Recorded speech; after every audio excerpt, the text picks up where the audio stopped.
Bonjour, aujourd'hui je vais vous apprendre à faire un joli petit bas pour bébé selon le patron de base, mais avec une petite différence apportée, une couleur contrastante à la pointe du pied et au talon.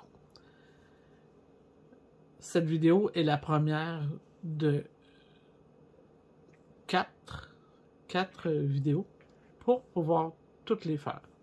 Toutes faire les petits trucs que vous allez avoir besoin pour faire les changements. C'est très facile, restez avec moi.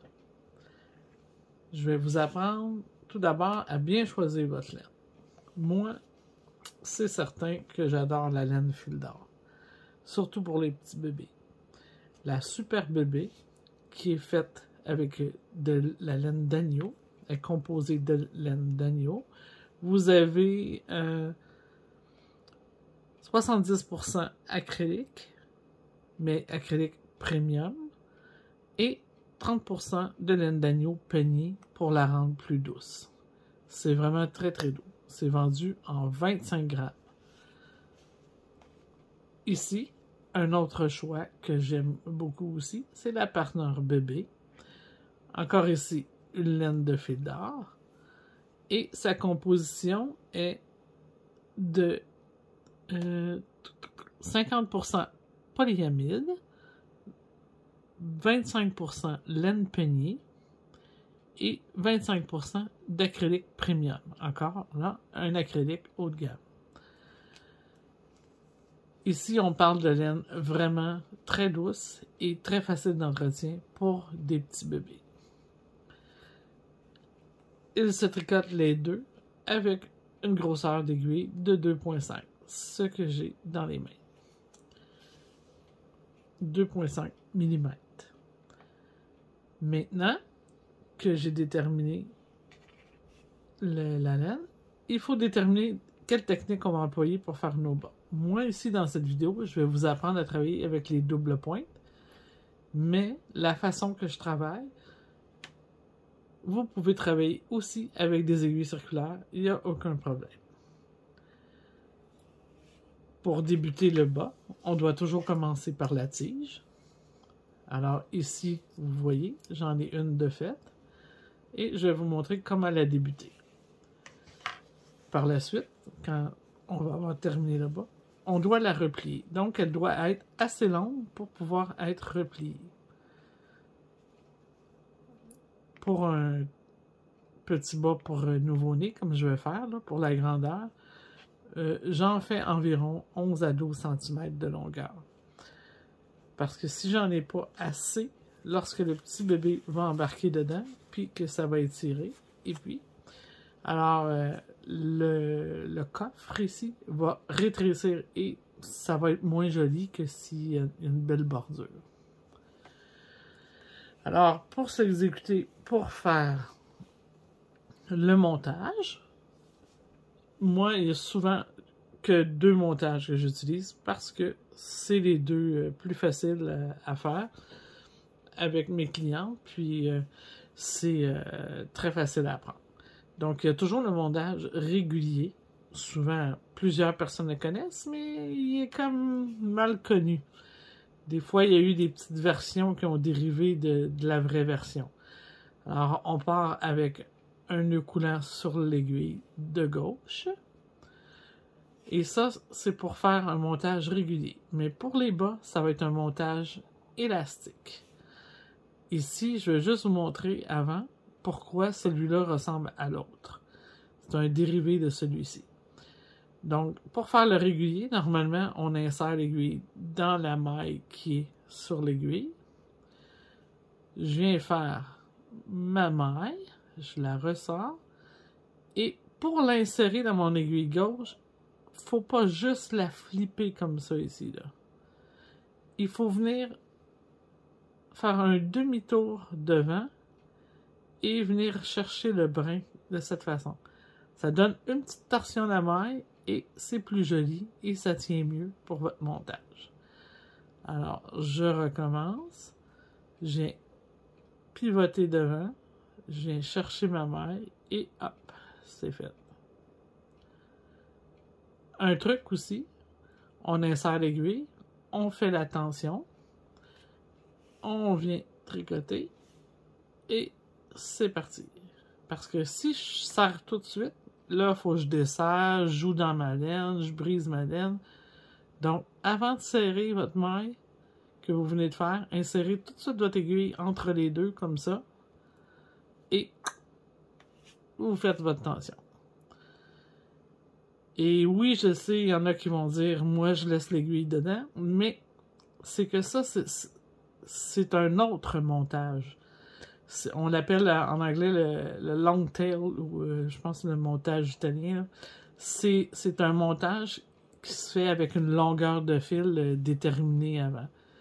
Mais pour le montage régulier, ça sera toujours et ça aura toujours été entre les deux mailles, mais les connaissances des fois se multiplient à travers les temps et ne se rendent pas de la même façon partout.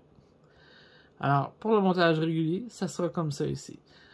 Et ce petit montage-là va être très utile aussi si vous voulez un petit reloté, là, un petit reloté là, dans le bas de votre petit bonnet de bébé ou peu importe. Là. Chaque fois que vous voulez avoir un petit rouloté, c'est la façon de travailler parce que sinon, ça sera pas joli. Maintenant,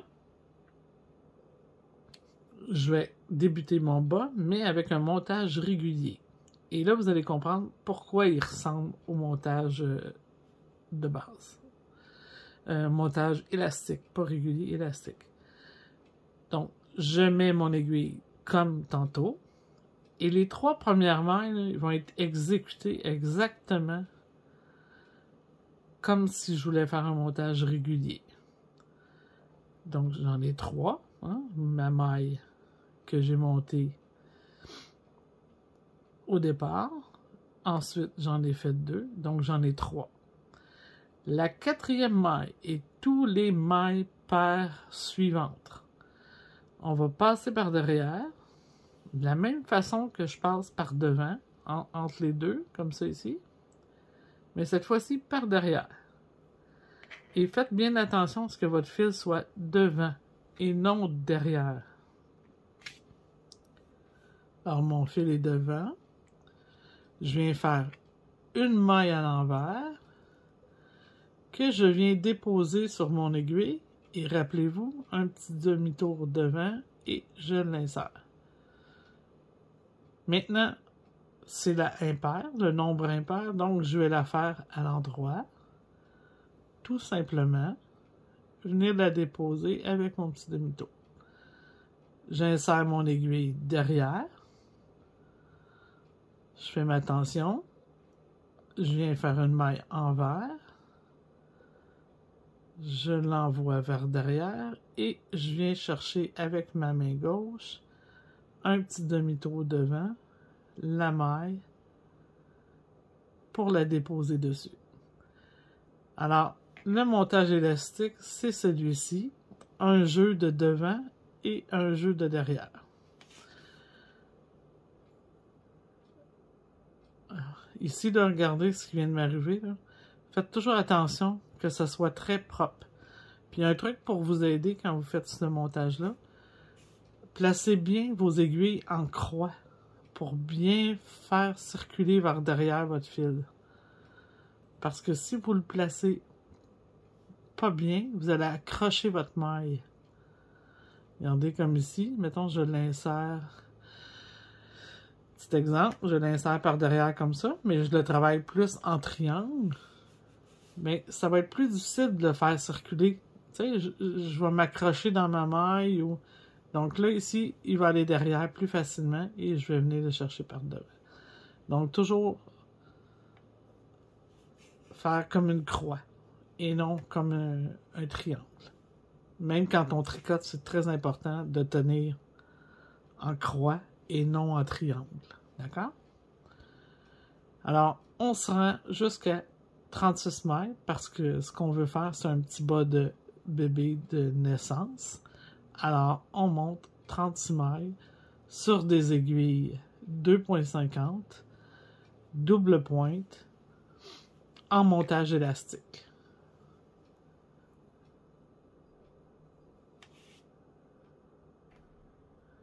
J'ai monté mes 36 mailles. Maintenant, je les ai réparties en les glissant sur 3 aiguilles. Et maintenant, je vais joindre en rond. Là, il faut faire très attention. Ce que je veux, c'est poursuivre à tricoter sur l'aiguille suivante. Donc, cette fois-ci, on vient placer en petit triangle les petites bordures vers moi et mon aiguille sur la première maille. Alors, on sait que c'est la première maille parce que le petit bout de fil coupé est ici. Donc, je place mon aiguille sur celle-ci. Voyez-vous, l'aiguille qui est reliée à la balle de laine se trouve à la droite. Je l'appuie dessus. Je vais venir travailler en venant tasser ma première aiguille ici. Je vais venir chercher ma première maille de cette façon. On rapetisse un petit peu. Et je vais la tricoter à l'endroit. Donc, voyez-vous, je n'aurai pas de distance parce que je suis prêt. Alors, si j'avais fait de cette façon, comme ça, à la droite, et à ce moment-là, ça aurait été moins facile parce que j'aurais été moins près. Ça donne une distance. C'est pour ça que je le fais de cette façon-là. Alors, on m'a demandé sur mon patron de tricoter des côtes de 2. 2 en droit, 2 en vert. Ici, je vais juste replacer mon petit brin du bon côté. Pas de l'avoir dans mes jambes. Il était correct. Alors, je vais tricoter 2 en droit, 2 en vert pour tout le tour. Maintenant que je travaille en rond, on appelle ça des tours et non des rangs. C'est très important de comprendre la différence. Un rang, c'est quand on travaille en aller-retour et des tours, c'est quand on travaille en rond. Alors, 2 en droit, 2 en vert, 2 en droit.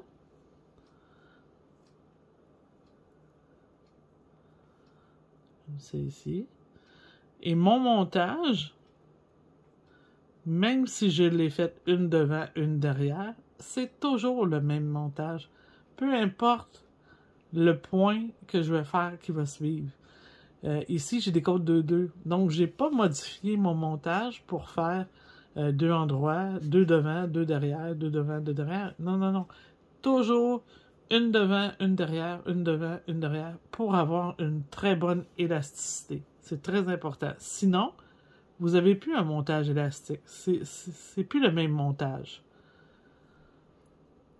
Alors, ici, moi, j'ai déposé 12 mailles sur chaque aiguille. C'est pour ça que je vais terminer par 2 en vert. Et maintenant, je fais la transition à l'autre aiguille. Mon fil est derrière. Vous voyez, mon fil est derrière. Ici, je viens pas travailler de cette façon. Je vais juste faire tomber mon aiguille pour venir chercher ma maille pour avoir la laine tout près. Et on ne serre pas. C'est très important. Ne pas serrer.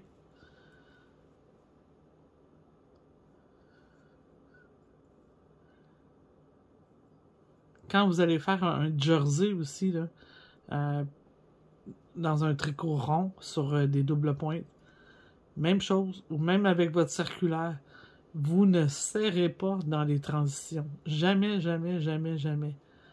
C'est très faux de dire qu'il faut serrer. Si vous êtes obligé de serrer, c'est que la tension est peut-être pas la bonne ou vous n'avez pas la bonne grosseur d'aiguille. C'est très important d'avoir la bonne grosseur d'aiguille pour la laine qu'on tricote et aussi pour notre tension. Parce que c'est pas parce que le fabricant nous dit de tricoter avec des 2.50 qu'on va utiliser des 2.50. Ici, j'avais terminé avec des mailles à vert, donc je repars avec des mailles à droite pour terminer mon premier tour. Et si vous êtes quelqu'un qui fait beaucoup d'échelles dans vos bas de jersey parce que vous n'aurez pas dans d'autres sortes de bas, là. Ben, choisissez plutôt des dessins dans vos bas. Comme ça, ici, des côtes ou... donc, on verra jamais un écart se produire, là, si vous avez pas du jersey.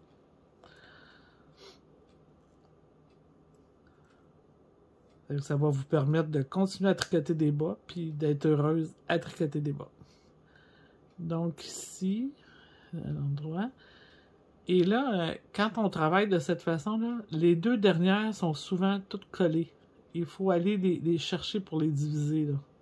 C'est très important. Donc ici, la moyenne vert. Un autre truc aussi, ça m'arrive aussi de tricoter le premier rang que je viens de faire sur l'aiguille, la première aiguille, avant de diviser mes mailles en 3. Ça donne le même travail, c'est juste que ça va donner une petite tenture plus grosse, donc quand on va venir fermer là, ici, là, on va avoir un petit décalage à réparer. Alors, mon premier tour est fait. Je poursuis. Je fais des côtes de 2. Donc, je poursuis. Je les tricote comme elles se présentent. Alors, ce que je vois sur l'endroit du travail, ici, c'est une maille envers. Donc, je les tricote à l'envers. Les deux premières, je les avais faites à l'endroit parce que le rang commençait comme ça. Donc, tricoter des côtes, c'est comme ça qu'on parle, on dit tricoter les mailles comme elles se présentent. Donc, ici, c'est 2 endroits. Je les fais les 2 endroits. Un conseil pour les débutants, toujours aller regarder votre tricot. Faites beaucoup de vérifications. Essayez pas de tricoter, puis après de voir si vous avez des erreurs. À mesure que vous faites une aiguille, vérifiez. C'est beaucoup plus facile d'aller réparer tout de suite que quand vous avez une longueur de fait où là vous êtes pris pour tout défaire ou c'est moins agréable. Donc moi je viens de terminer mon aiguille et même si ça fait des années que je tricote, je vérifie tout le temps comme il faut. Ça prend 2 secondes et je sais si tout est correct. Je poursuis avec la suivante. Ça devient un automatisme puis on vérifie tout le temps. Alors toujours, ça vous avez vu, je vais juste reculer. Quand j'ai fait ma transition, j'ai appuyé mon aiguille ici pour la faire à l'endroit parce que mes mailles qui suivent sont à l'endroit. Et là aussi, de la façon que j'ai placé mes mailles, je recommence toujours à l'endroit parce que c'est un multiple de 4. Donc si j'ai placé donc attendez un petit peu là, j'en avais 18. 18, 36, 12. J'ai 12 mailles sur cette aiguille-là. Alors, c'est normal que je recommence toujours à l'endroit parce que c'est divisible par 4. Alors, ici, j'ai 1, 2, j'ai 3 séquences de 4 sur mon aiguille. Alors, je continue. 2 endroits.